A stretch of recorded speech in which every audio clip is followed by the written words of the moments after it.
후레싱은 크게 이렇게 5가지 종류로 나눠집니다. 우리 판넬 만들 때 사용하는 칼라 시트로 만드는 게 CS 칼라 후레싱이 있고, 그리고 스틸 후레싱이 있고, 아이언 후레싱이 있고, 서스 후레싱이 있고, 알루미늄이 있는데, CS는 우리 판넬 만들 때 쓰는 거니까 판넬에 들어가는 칼라 색상 종류별로 다 후레싱이 절곡이 가능합니다. 보통 요즘에는 0.5T로 거의 다 판넬을 생산하죠. 일반 EPS 비난연 이럴 경우에만 0.4T, 어쩌다 0.45T 이런 게 사용하는데, 그런 걸로도 후레싱을 젓는데 0.5T, 최대 0.8T까지 보통 합니다. 그래서 이거는 철판이 얇다 보니까 시밍을 짬이라고도 하고 짬짬이라고 현장에서 이렇게 얘기를 하는데, 정식 명칭 시밍이죠. 시밍을 접을 수 있습니다.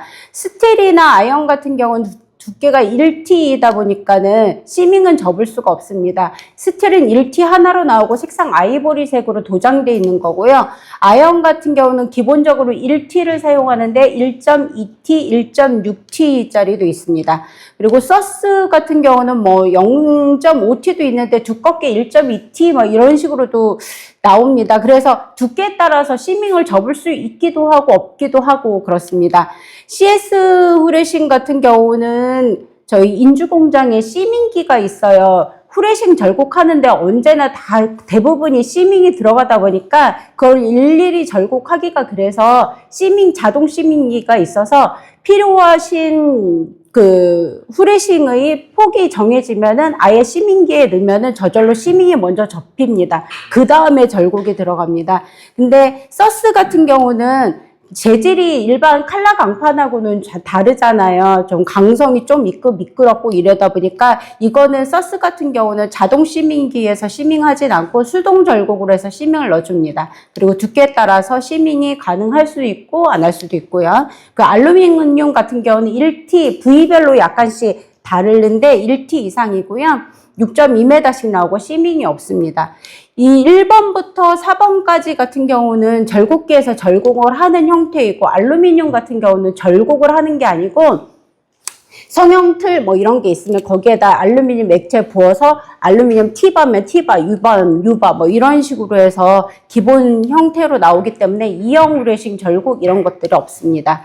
소유량은 CS 같은 경우는 겹쳐서 시공을 하니까, 보통 얇으니까 겹쳐서 시공을 해요. 그래서 필요한 3m씩 나오는데 겹쳐서 시공하기 때문에 소유량 계산할 때는 2.9m로 해서 소유량을 계산해 줍니다. 스틸과 아이언 같은 경우는 두꺼우니까 겹쳐서 시공하지 않으니까 필요한 미터수 나누기 3으로 계산합니다. 알루미늄도 두꺼워서 겹쳐서 시공하지 않기 때문에 6.2m씩 나오니까 6.2m로 소유량을 계산합니다.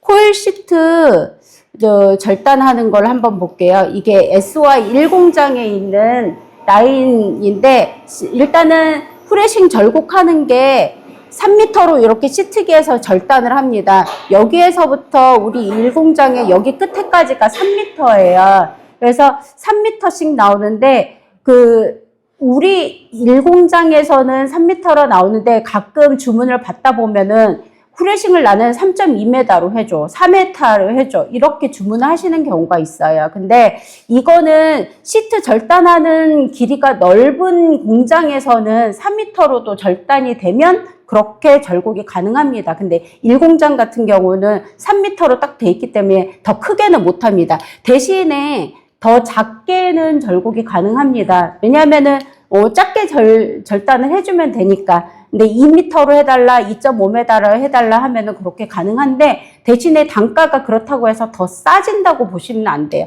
왜냐면 3m 시트 절단 돼 있는 걸로 절곡을 하고 나머지를 버리는 거니까 로스가 발생이 되잖아요. 그래서 단가가 뭐 특별히 다 싸지거나 이런다고 생각하시면 안 됩니다. 그리고 이번에는 폭 절단하고 시밍을 접고 절곡하는 장면 한번 보겠습니다. 음악을 껐어야 되는데 이거 릴스 올릴 때 했던 거를 그대로 올렸네요. 이렇게 시밍기에서 나와요. 시밍기에 나와서 이쪽 양쪽 끝에 접고 가운데도 이제 절곡을 할 거예요. 지금 양쪽 끝에 날개 있고 여기 가운데 접으니까 뭘 것 같아요? 오징어 머리처럼 생겼죠. 오징어 카바라고 부르는 외부 코너바. 그 외부 코너바 지금 절곡한 겁니다.